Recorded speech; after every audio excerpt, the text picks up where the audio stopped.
Well, then, the trend of good wrestling this week continues. Not completely. A lot of very questionable things, but by and large, a very enjoyable SummerSlam. And that's how we start. Yeah. Welcome to another edition of the WWE Pay-Per-View Popcast. And, of course, this is about SummerSlam, the WrestleMania of the summer. My name is Owen. Joining me, as always, is Ashley. The rents are too damn high. Yes, agreed. So we have a lot to talk about in the... God, this thing started at 5. 6-ish hours. Gee, many Christmas. That's insane. Although I will give full credit to WWE. They gave us a 4-hour and 2-minute slot for a show which was going to go possibly 4.5 hours. Yeah, I'll give them credit for the fact that we realized the mistake from last year. Oh my God, yes. Huge mistake. And they delivered tonight. Yeah, but part of me goes, why were the best matches on the card the ones that are up on YouTube? Yeah, that's how it goes.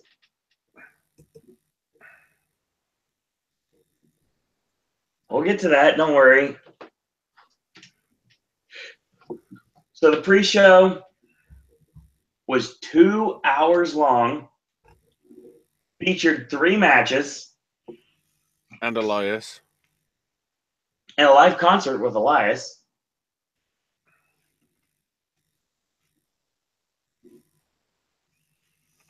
So let's get into it, shall we?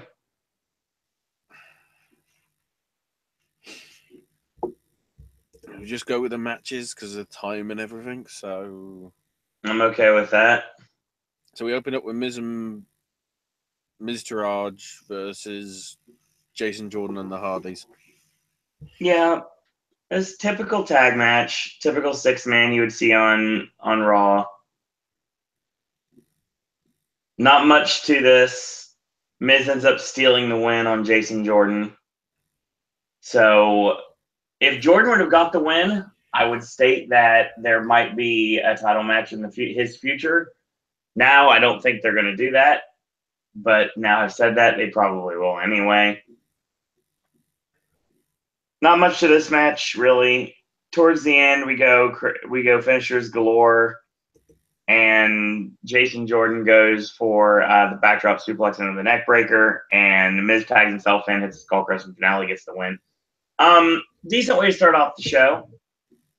Miz Taraj have black and gold gear, and Matt and Jordan have green gear, and Jeff Hardy he has all black because he has to be different because he's Jeff Hardy. Of course he has to. Yeah, he's Willow. He's Exactly. Inchweed. He is Inchweed. He's everything. And then we move on to our next match, which is for the Cruiserweight Championship. Oh, God. Phenomenal matchup between Akira Tozawa defending against Neville. Good, yes. But, I mean, you know.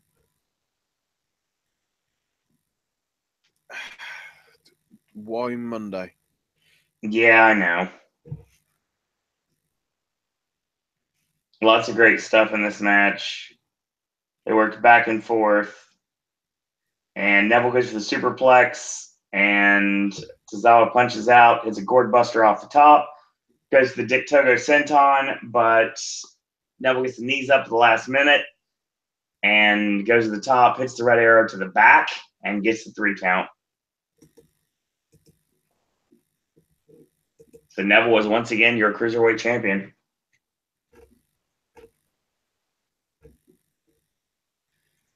Really good match. I enjoyed this a lot.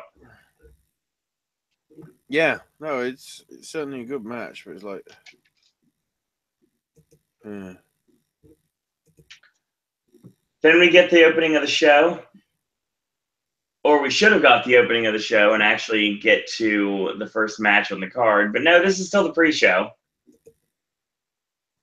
And arguably, this is probably the best match of the night. If not the best, it's definitely in the running for it. Yeah, it's probably up there with the main event. Agreed. As Usos always, matches versus New Day. This is good, really good.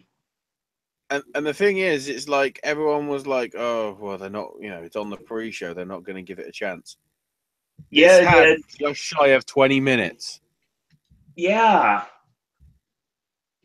I want to talk about one really cool spot in this match where usually the spot's done with Big E and Xavier, and it's pretty much put on the shoulders into the splash.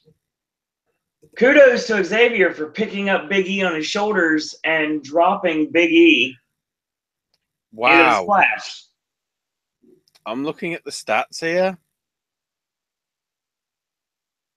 The Usos New Day match was only a minute and a half shorter than the main event. Wow. Which was the longest match at 20 minutes. So, they really went full hog on that pre-show. Oh, yeah. The one thing I will say, bar one match, which we'll get to, every single match was at least 10 minutes. There wasn't any short stuff. No.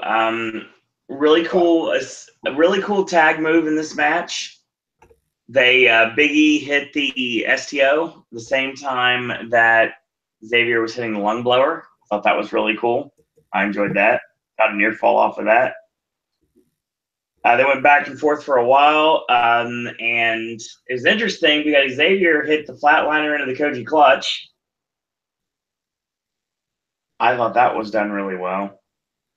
Set up the finish, midnight hour. Jimmy makes a save at the last minute, and Xavier gets tossed on the J and basically over the top into a Samoan drop on the outside. Didn't get all of it, but got enough.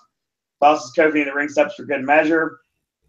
Big E does his crazy big man dive, which he actually did a little bit more safer than normal, which is good. Thank God. And the big ending set up Jimmy with a blind tag, and big ending is stop. And Super Kick Party does come down the pipe. As always, Usos go to the top, hit tandem Samoan splashes for the 3 count. Usos, once again, your current reigning and defending SmackDown Tag Team Champions. I love this match. This match was really fun.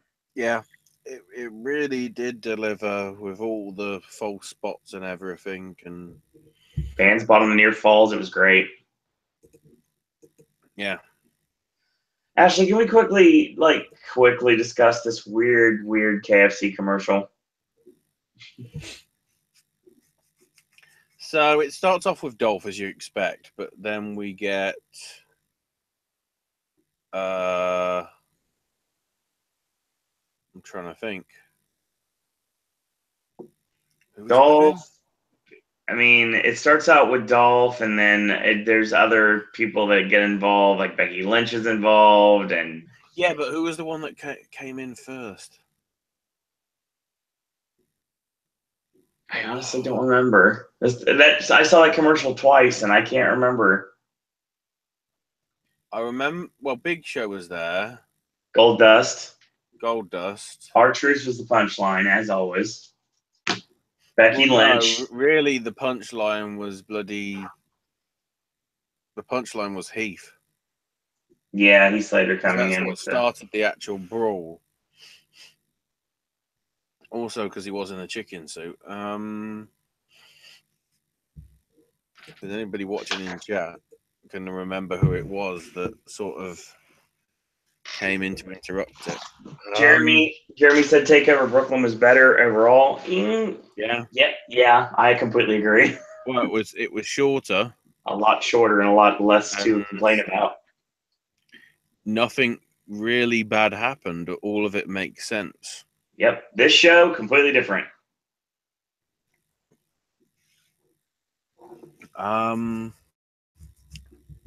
So then it's like, who will actually be the next, Colonel? And then here comes Shawn Michaels music, and here comes the Heartbreak Kentucky Fried Colonel. Yeah, I noticed when the letters came up KFC, I was like, oh my God, is Shawn Michaels really going to do this? Yep. Fair play to him. I don't know whether he dyed his hair or they got it under the right thing to do the wig and everything. But it actually looked pretty good. Well, Also, further proof that Dolph's been buried. Oh, speaking of buried, that's a good segue. Wrote it right in there. Let's talk about the next match on the show. Yeah, the opening match of the pay-per-view properly itself. John Cena versus Baron Corbin. Yeah, Cena having back to his normal hair color by the looks of it. Yep. Because if you look back to the footage of Tuesday, he had black hair practically. And that ain't him. And it's sort of back to its sort of brownish tinge by the looks of it. At least for tonight. And at certain points at the start of this, Cena was acting very basic thugonomics. Agreed. Whether this is sort of the angle to sort of make fun of Baron, I don't know. I mean, I do know. Yes. Yeah. Yeah, let's talk about this. Corbin does get off a choke breaker. He's not Nick Cage, no matter how much he wants to be. Gets a near fall off of it, and Cena ends up transitioning into a swinging DDT off the top. 5-knuckle shuffle, AA's counter, deep 6, 1-2, and a kick out. And Corbin starts pounding away, and Cena hits the lariat, and attitude adjustments the win. That's what happens when you run your mouth on social media. Yeah. Vince holds grudges. Everyone should know this by now.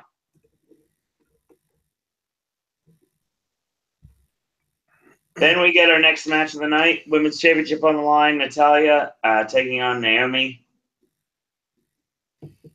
Yeah, Kat versus Neon. Yeah.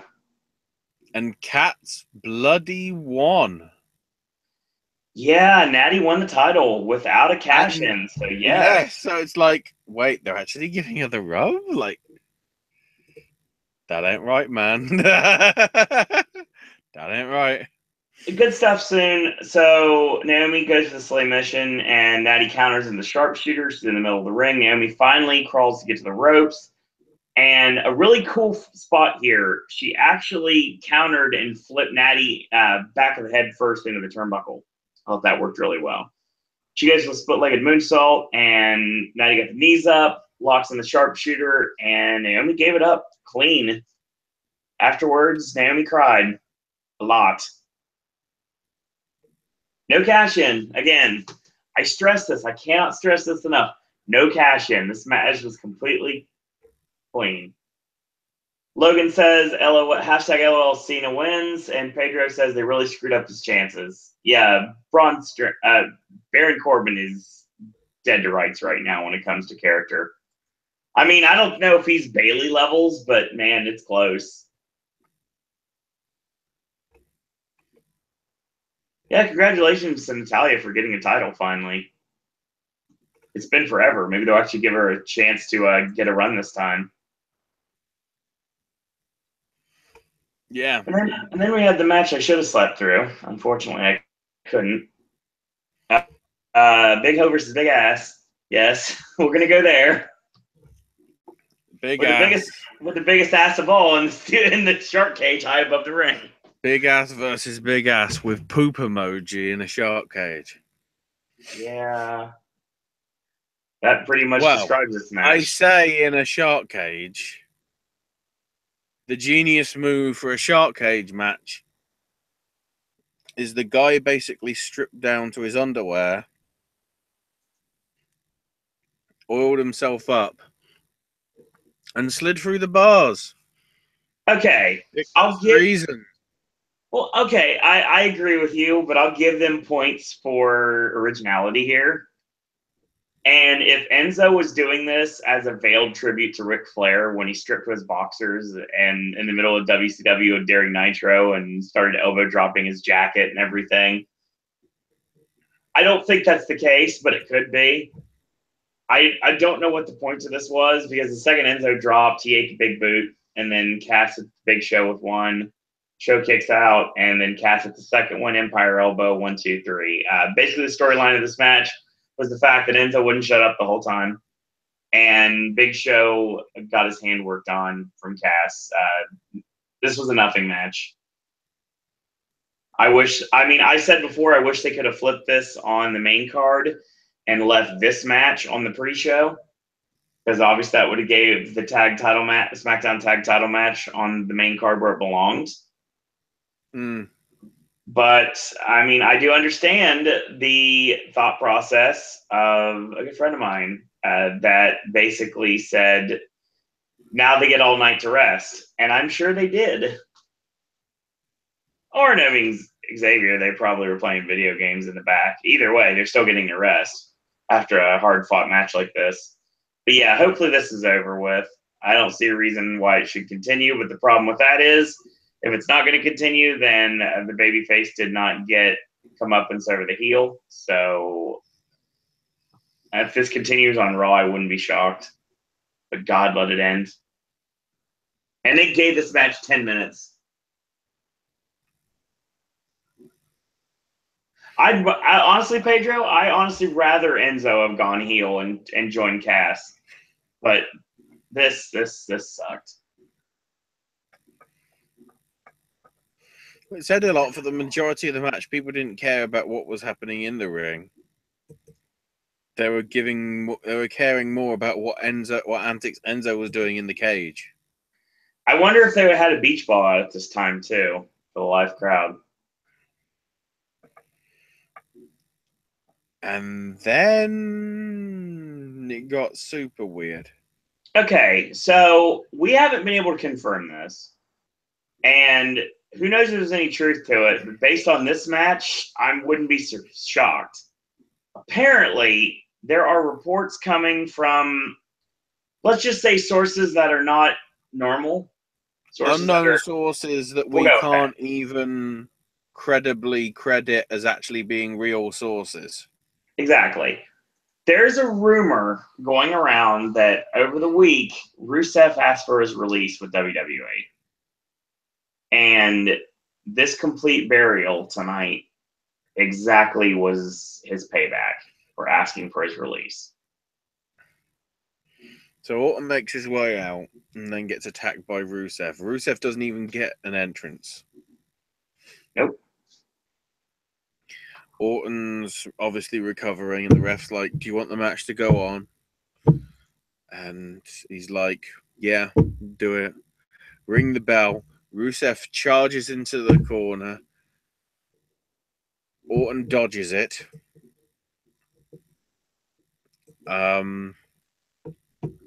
Hits the RKO. Waits a few seconds. Goes to pin him. 1, 2, 3. In about 10 or 15 seconds, it's over. Orton's won. It was legitimately 5 seconds long. So a match that people... No, because the bell rang and it took a few seconds to do the setup for the RKO. I'd say it was more between 10 and 15. Everything I'm seeing says 5 seconds. That was not 5 seconds.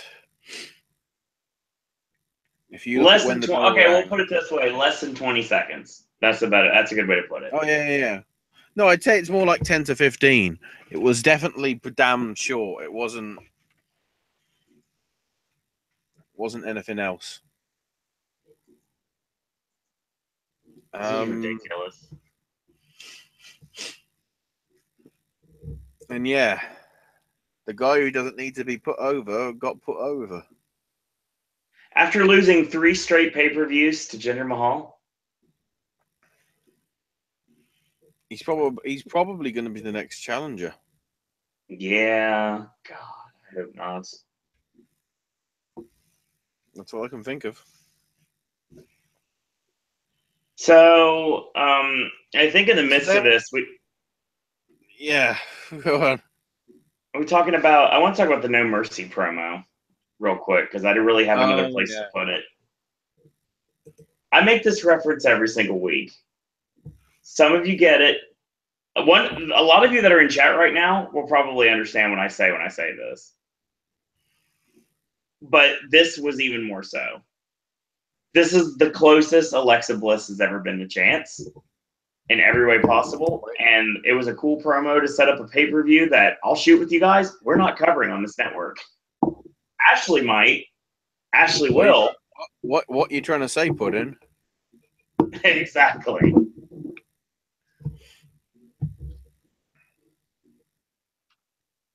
It's a shame your surname doesn't have a J in it. Yeah. Yeah, we'll talk about that later. Logan. Again, I don't want you to be related to Mr. Jarrett at all, because where's my fucking gold? So yeah, we get back on the normality train, but with a slice of weird.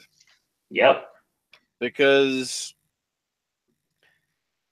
this was a good match, Sasha and Alexa. I liked it. It was much better than what the match would have been with Bayley.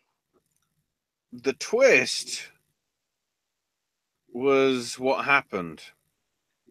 Yeah, this is very strange. The twist was, I mean, you want to build up to it?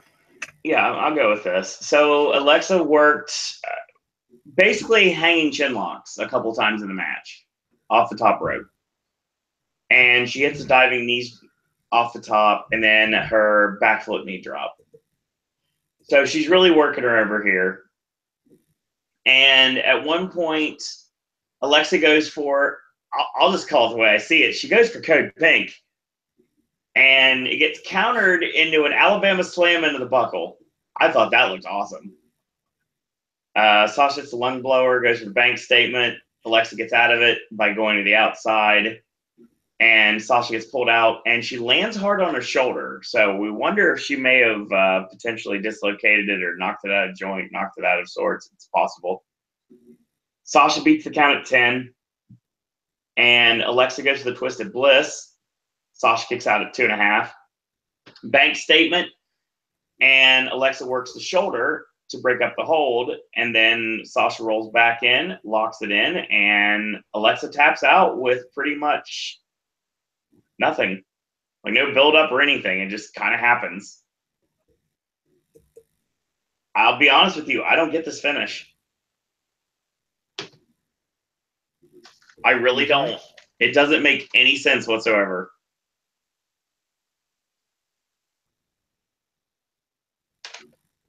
Oh, shit. Apparently, because of what went down tonight, and because they've realized that the joke is a bit of a problem, considering, you know, the pro wrestling show that they've got coming up over the next 5 days. He's back to being Adam Blompier. Oh, yeah, I was going to say that, actually. Plumpy is dead. Yeah, apparently they had a Adam versus Adam today, and pretty much led to, if he put his name up and if he would win the contest tonight, he was going to get Adam Blompier back. And on Twitter, that's exactly what it says. So since he won, he's now allowed to be his name again. I think it's because they realize, wait, he's supposed to be the general manager. And every time he has to go, I am your what culture, you know, he doesn't have a name. Ever. Yeah, Pedro says it was Pacitti and Blompier versus Jack and whomever. And if Adam won, that would mean he would get his name back. Thank you, Pedro. And Pedro thinks Alexa's going to win the title back tomorrow. Honestly, with WWE booking, will not shock me. You do these flash wins on pay-per-view just to pop a ratings point, and then on Raw you right the wrong, or SmackDown you right the wrong. We'll see what happens. Just the way though, she just like tapped like from out of nowhere, and everyone was caught off guard. Yeah, it made no sense. Weird. Logan says one of the best parts of the Big Cast match was when Corey Graves brought up Mike Trout. Mike Trout! I'll be honest with you. The way Ashley and I talked during the show live, I have, number one, I'm sure you guys, the girls out there, would love to hear these conversations. And you never will, for reasons. And number two, on top of that, I don't know who Mike Trout is, so I feel bad for not knowing that. There we go. Exactly. I could see that happening. It's obvious. He's related to Adam Sturgeon. Oh God.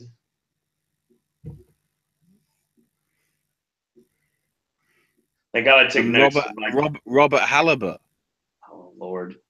Thank God I took notes, because my computer is all sorts of messed up right now. It's 50 Shades of fucked up. Ah. Oh Lord. Speaking of that, Bray Wyatt and Finn Balor. Yeah.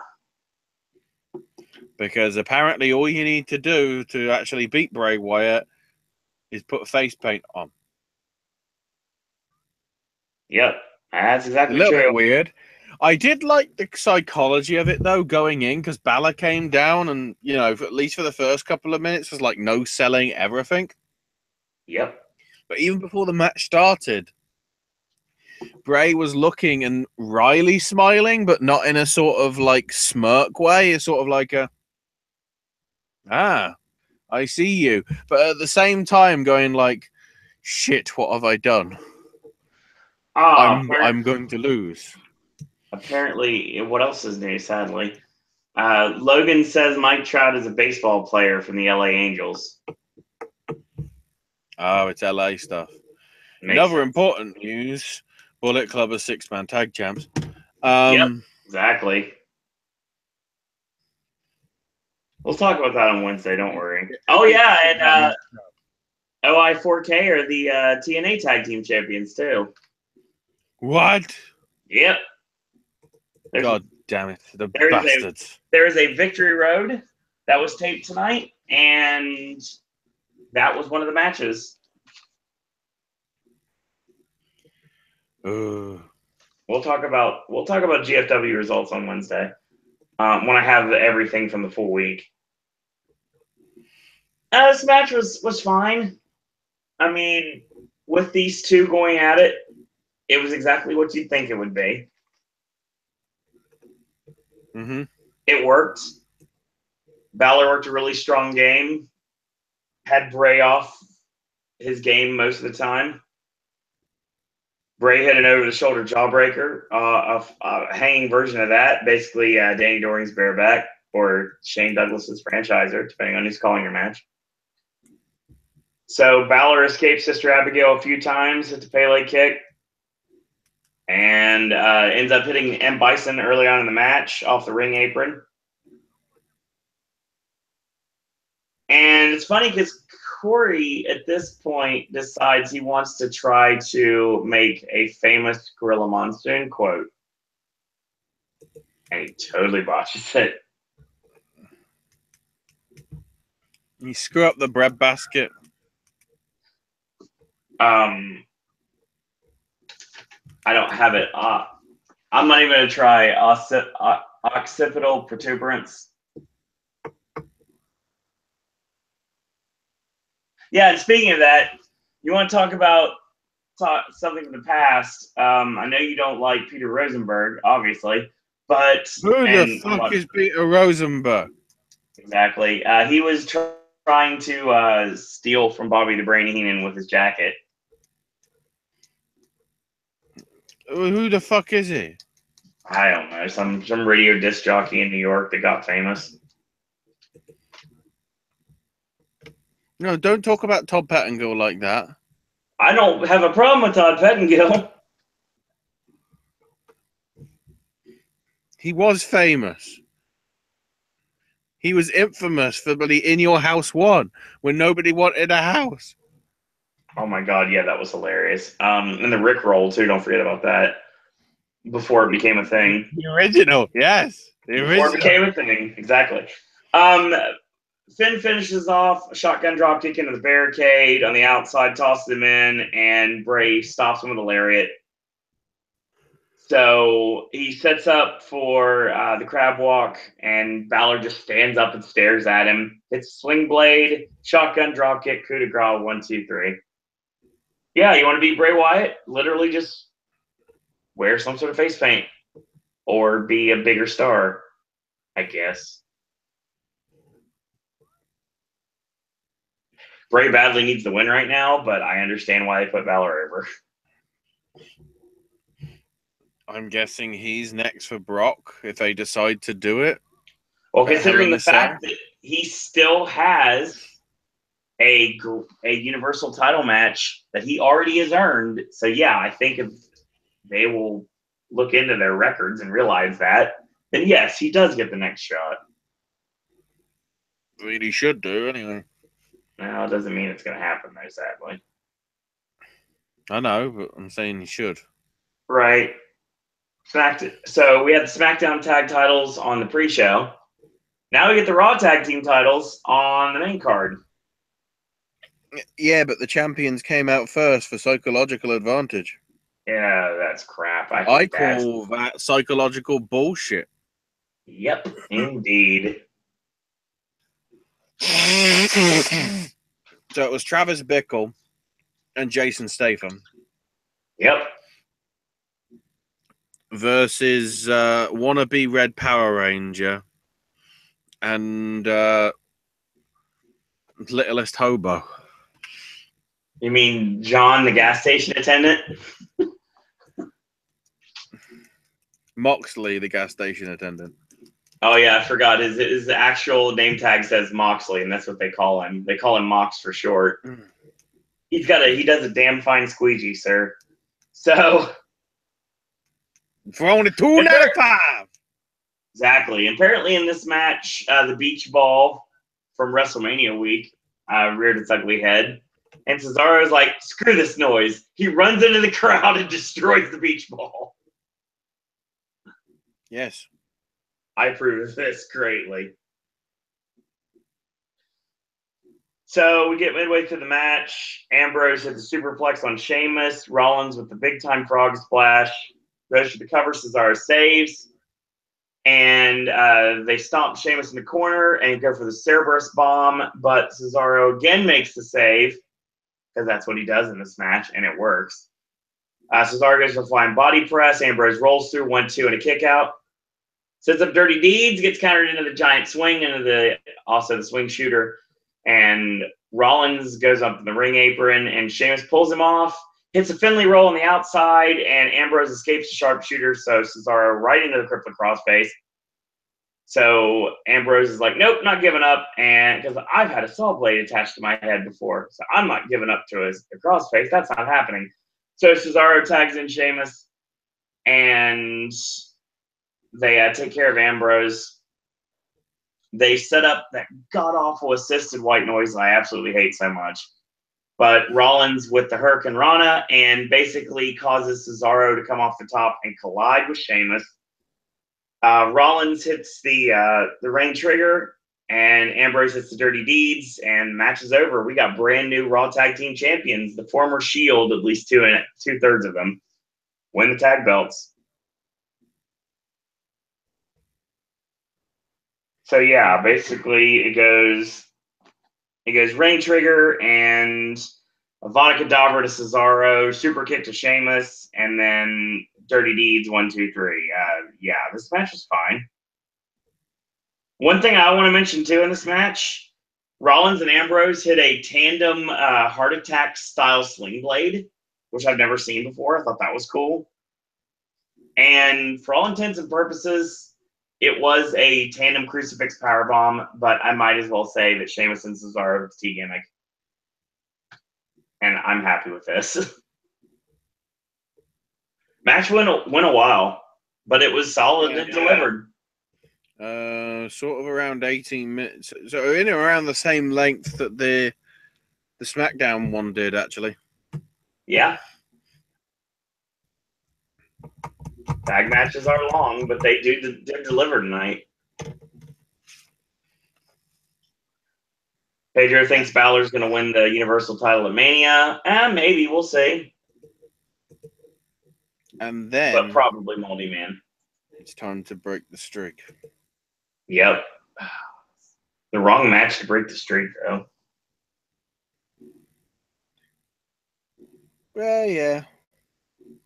So we get Shane McMahon as the special guest referee. He's the only one that can get between Kevin Owens and AJ Styles with the U.S. title on the line.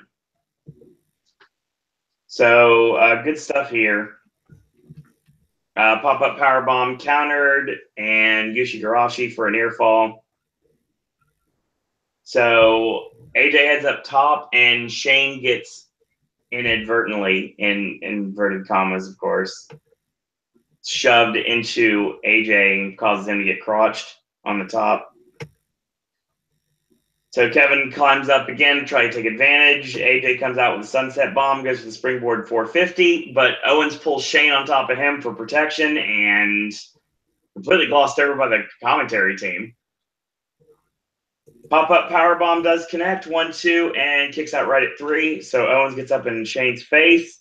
They have a stare down. Owens misses the charge, goes shoulder first in the ring post, and that allows for calf crusher. Owens goes to the eyes to break it up. Double leg, and he sends. It was funny because he double legs him and he kicks him into Shane, so Shane gets knocked out of the ring. AJ locks in the calf crusher, and Owens taps out, but there's no referee. So AJ gets up in Shane's face and shoves him into a roll up for a near fall, puts him on the top turnbuckle, and he sets up with a cannonball. But AJ nails him with a forearm, a snap suplex into the turnbuckles, and he puts Owens on top, and he climbs up for the Hurricane Rana, gets blocked, and he nails him with the go-home driver. And that's pretty much all she wrote there. But it's not the pinfall because he gets a 2.5 out of it. So Pele kick connects, and it connects with air because basically he whiffs it. Owens hits a super kick, and it's weird because AJ's trying to crucifix into a sunset flip, but it doesn't really work very well. He still gets the sunset, works to the Styles Clash 1-2 and a kick out. Springboard misses, pop-up powerbomb 1-2-3, but the foot's on the bottom rope. So Shane's like, nope, calls off the pin. Owens is beside himself here, and he gets up in Shane's face, gets rolled up for a near fall, ducks the clothesline, Pele kick, and springboard forearm, hits the Styles Clash, and AJ Styles, the only person thus far to go in as champion and leave as champion. And, of course, it's all the build to probably having Shane and Kevin in some capacity.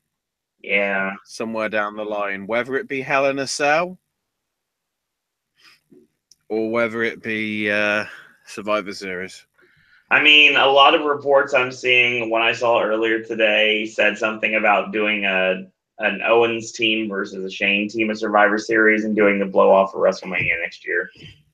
No. It's Hell in a Cell. He stated it when he was angry.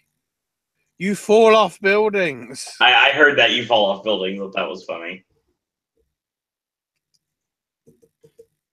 It's inevitably beautiful. So yeah, you have to talk about this next match because I'll be honest, the second that the entrance for Shinsuke Nakamura happened, it's one of those things. It's a long pay-per-view. I'm tired. I worked today. I woke up basically for the main event. The problem is This is every Jinder match that you've seen. Yeah, I don't see them because I fall asleep before they happen. You know this. No, but that's the problem. Heel works over face. Face gets the comeback. Sings get involved. Yep. Jinder hits the, what's it called? The Colossus. The Cobra Slam. Yeah, Cobra Clutch Slam. Clutch Slam. Gets the pin and wins. Yeah. This match went 10 minutes. It just felt like it had to be short because they ran out of time. Because the video package, although great, was about 7 minutes long. And to me, it's like, why keep pushing Jinder as champion?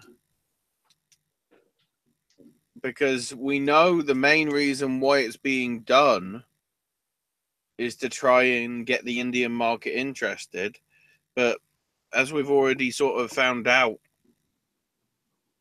and already addressed, the pricing for the network in India is a stupid price.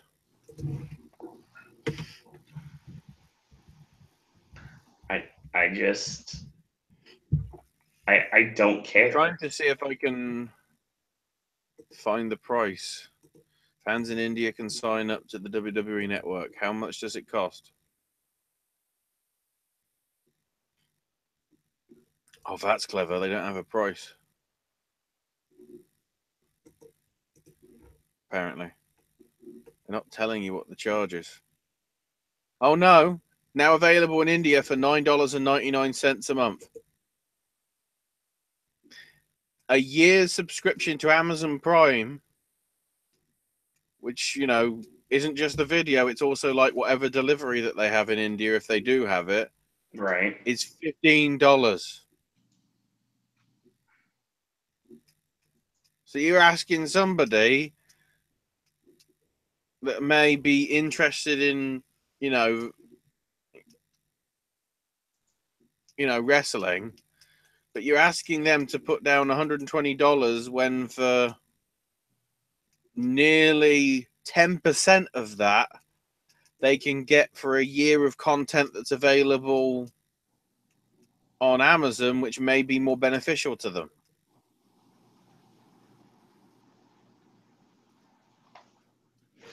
Whereas the market, well, even Japan wouldn't be a great market to go for, but I think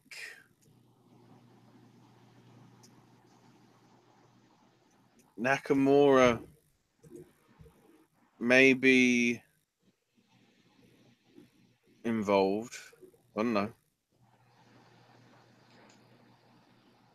It's just disappointing because it's like, you know, okay, we've got it. You've put a new guy in the main event scene, but it's like, I just feel nobody's going to remember Jinder in the long term. Yeah, and then you have someone like They remember Khali because of his size and his everything, you know, in his stature and everything. The only thing I can think of is Jinder's holding the belt until Survivor Series, and oh look, here comes John Cena, here comes number 17.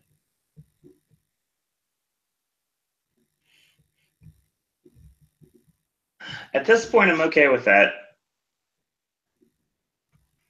No, I am, because it's like this experiment is enough. It's a colossal failure. Jinder cares. Sorry, Vince cares more about. Well, I shouldn't be surprised about this. About a guy who has the appearance, whether he is or not, of being on roids, right? Over a technical wrestler who probably isn't as technical as he was because they don't want him to do too much technical stuff compared to his Japan stuff. despite the fact that arguably the Japan and the British and the non-American style of wrestling is what's in right now. Hell, why else are they doing a Latin appreciation night at GFW? Yeah, I'll Other be there than for money. that. Yeah, I'll be there for that. You know, although the viewing figures aren't that good, the people that do watch it say that Lucha Underground's good. The people that watch the British stuff say it's good. Regardless of where it is, WCPW is sort of back on track because of everything that's been with. Mm. Progress is awesome. Fight Club Pro is awesome. OCW is awesome. OTT over in Ireland's awesome. WXW is awesome. Then they're expanding into Europe. The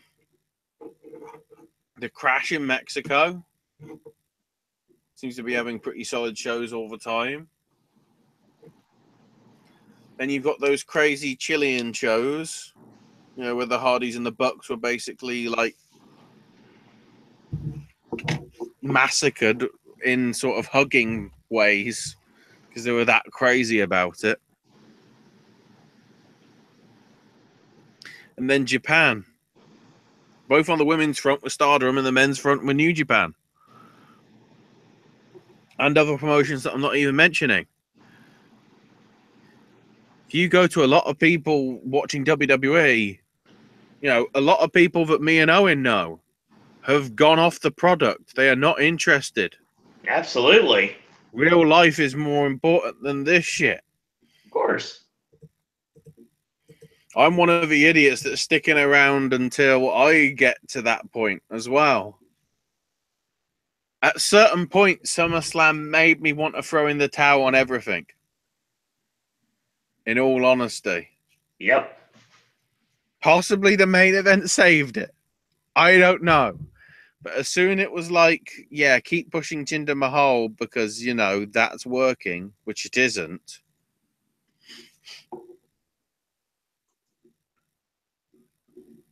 It's... This sucks. I hate this. I hate this so much. You know what Tuesday needs to be for Jinder?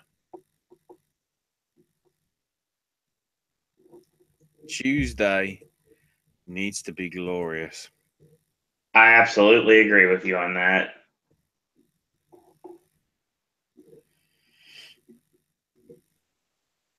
The problem with that I can see is him coming in. I don't see they're going to make him a babyface.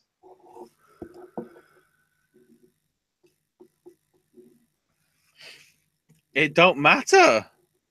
No, not really. Yeah, they'll cheer the shit out of him anyway. Of course. Absolutely they will.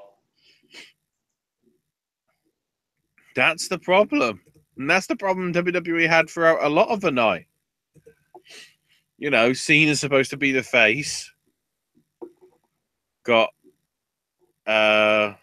booed. Right. Corbin's supposed to be the heel. Got super booed even more than being a bully. And the great thing is, after Cena won his match, they were just like, yes, you beat him. Good riddance to the bastard. Like, okay. Yeah, it's clear right now, and the tapings this week will set it up. Bobby Roode is done. Bobby Roode's coming up to the main roster. Will be here either tomorrow night on Raw or Tuesday night on SmackDown. And Adam Cole is going to be the new top heel on the NXT brand. Mark my words. Yeah, Sasha only got booed because she's from Boston, so it was the local thing. Yeah, of course.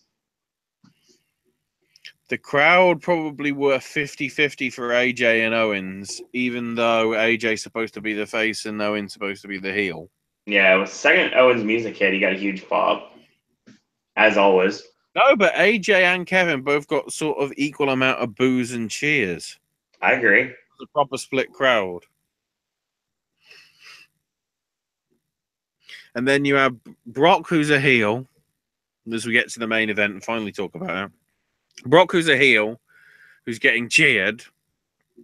Braun Strowman, who's a heel, that's getting cheered the shit out the building.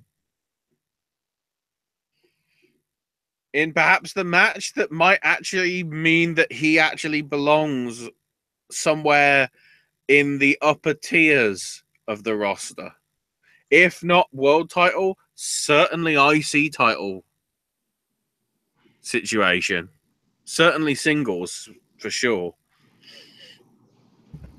Samoa Joe, who's heel, cheered out the building. Of course. And Roman Reigns, the only face, technically. I mean, Brock could be both. But Roman is the out-and-out face, and he's the one getting booed. Right. Anybody see a problem there? So, everything. let's talk about this. Let's talk about the main event. Exactly. So, here's the thing. The first thing I'll say about this is you told me offline, and I believe you brought it up on a show before recently, that you're turning the corner on Braun Strowman. Mm-hmm. This performance here, if I get more of this and less of what turned me off of his performance in the long run, I'm all in as well. Now, granted, I wanted Joe to win this. I think Joe deserved to win this. I wanted Joe to win this. If anyone was beating Brock, I wanted it to be Joe. Because there can be time down the road for Braun to win the title. It's clear we're looking at Braun and Brock at WrestleMania. That's the end game they're looking at. It's clear. But give me a Samoa Joe title reign in the meantime. Let him be the one to take Lesnar out. Didn't go with that. But this match was just 4 guys beating the holy hell out of each other. And it was entertaining as all get out to watch. I like how they kept Roman and they kept the Samoan Joes out of the way so Braun and Brock could go at it. And they basically just swatted them away. All of the Joes. All of the Joes. So crazy stuff here. Braun picks up Brock like he's a small child, running power slam to the table. And then, of course, Braun decides to lift the desk chair once again and throw it, because that's always fun. I like that. It's like 10-pin bowling. He's going for the 7-10 split, and he got it. Yeah, he totally did. Roman gets the spear through the barricade. SC Joe on the table, but it is the table and it does not break. Braun with a running power slam to a second announce table. Crowd's chanting for the third table. Braun picks up the third table. Yeah, and what happens one more table? Exactly. It gets picked up by Braun and literally dropped on the body of Brock Lesnar. And Heyman is actually crying. Oh, this was awesome. So we get referees, paramedics. I saw Adam Pearce. I saw Jamie Noble. I saw Fit Finley. And I think I might have saw Joey Mercury. And they were and all... somebody apparently on a camera phone, like right in the roof of the stadium. Indeed. Because the picture quality was like, yeah, this is clearly filmed on an iPhone. It wasn't like very clear. So midway through this, they literally cart Brock out of the ring. They have him do a stretcher job and everything. Yeah. So this allows the ring steps to get used. And when the ring steps get used from Roman actually catches Braun's ear with the edge of the ring steps and busts his ear wide open. Yeah, that was rough. Yes, at least. So Braun gets knocked out of the ring with the stairs on this time. Joe rolls up Roman, gets an ear fall off of it, and hits the senton and charges in. Roman hits a Samoan drop. Goes for the Superman punch. Joe with a round kick to the midsection. Goes for the clutch. Braun breaks it up and double choke slam to the Samoan Joes. So here comes Brock like a house of fire down, unbeknownst to everyone, and he goes for the running power slam on Brock. Brock blocks it, locks in the German. Braun is like, nope, back elbow, toss him to the corner. Yeah, and then that's the tease for somewhere down the line if it happens. They never did the whole German suplex situation with Braun. No. I'm guessing because they didn't want to overstress him if he is going to be moving into UFC. They're totally saving that. So, of course, this leads to Brock jumping on and locking on a modified Kimura. He can't get it completely locked on because Strowman has such ginormous arms. So so big. Yeah, Roman makes the save, spears Lesnar. Lesnar kicks out. He goes for the second spear. Joe locks the clutch on. Braun breaks it up again with a shotgun drop kick and running power slam to Joe for a near fall. Back on the outside, Roman hits Brock with Superman punch and then hits one to Strowman. Back in the ring, he goes for it one more time and running power slam again. Makes the cover. Brock breaks it up at the last minute. Braun goes for the F5. Strowman's like, nope. Running power slam and Reigns with the spear.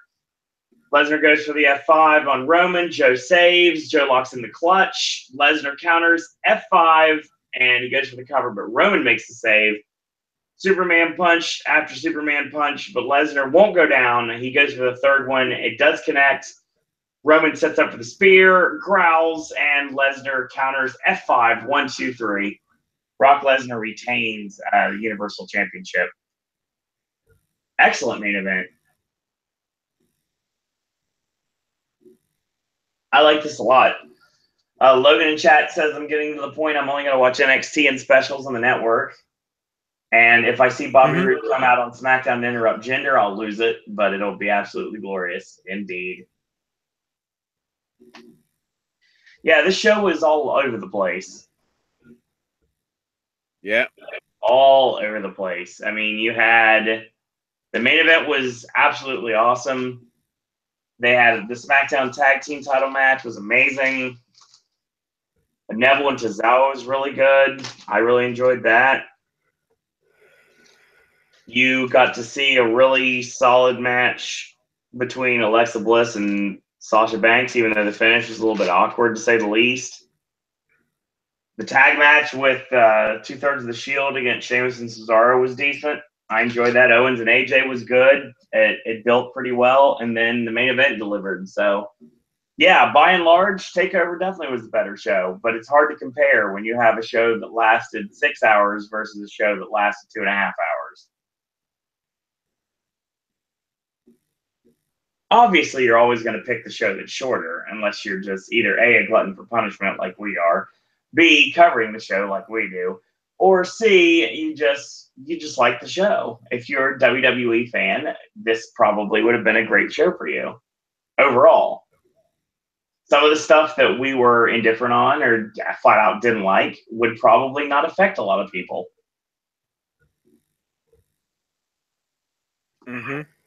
But yeah, I think that's SummerSlam. Overall, it delivered. It was a lot better than what I thought it was going to be. But in the end, I think TakeOver wins the weekend.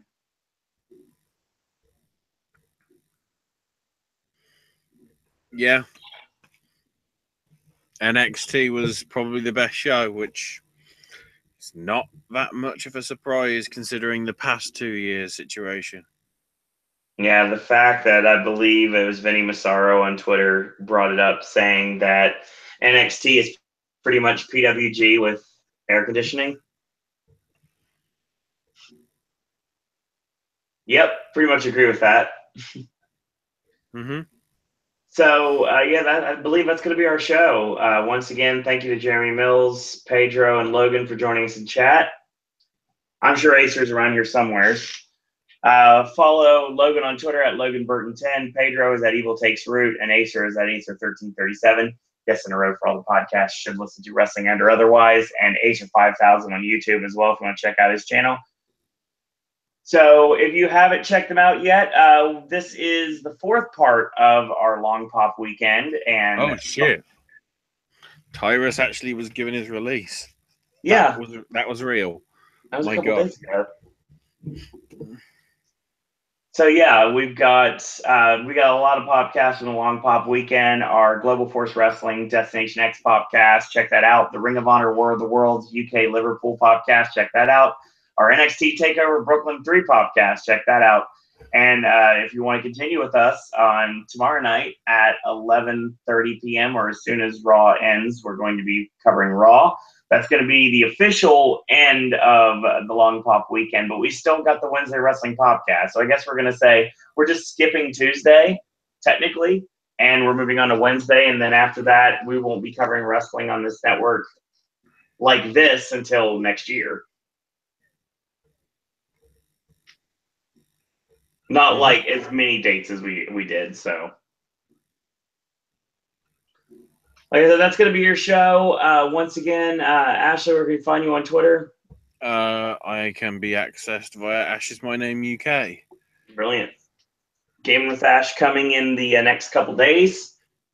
Yeah, the Gamescom stuff's coming through. Oh, some interesting stuff. 4K! Very nice. And obviously, as always, follow us on Twitter at Popcast Network. Follow me on Twitter at Sir Owen Disney. Check out all the regular segments here on the network, all the wrestling content on Monday and Wednesday, and the gaming content and Ashley content on Sunday and Monday. And then, of course, the AJ content on Friday and Saturday, Sip and Snack on Thursday, and anything in between. And I should let you know very soon, there's going to be some more content on this network. So stay tuned. Got a lot of really cool things coming in the near future. And go buy your Bullet Club shirts. Go check out Southpaw Regional Wrestling Season 2. And that's going to be your show. So as always, in a world where there are a billion wrestling podcasts, we're very pleased that once more this evening you've chosen a podcast. I want to thank everyone for watching. Thanks everyone for listening. And until tomorrow, boys and girls, that's all we got to say about that. Oh, he lost. Baron Corbin lost. This isn't his music, but who gives a damn?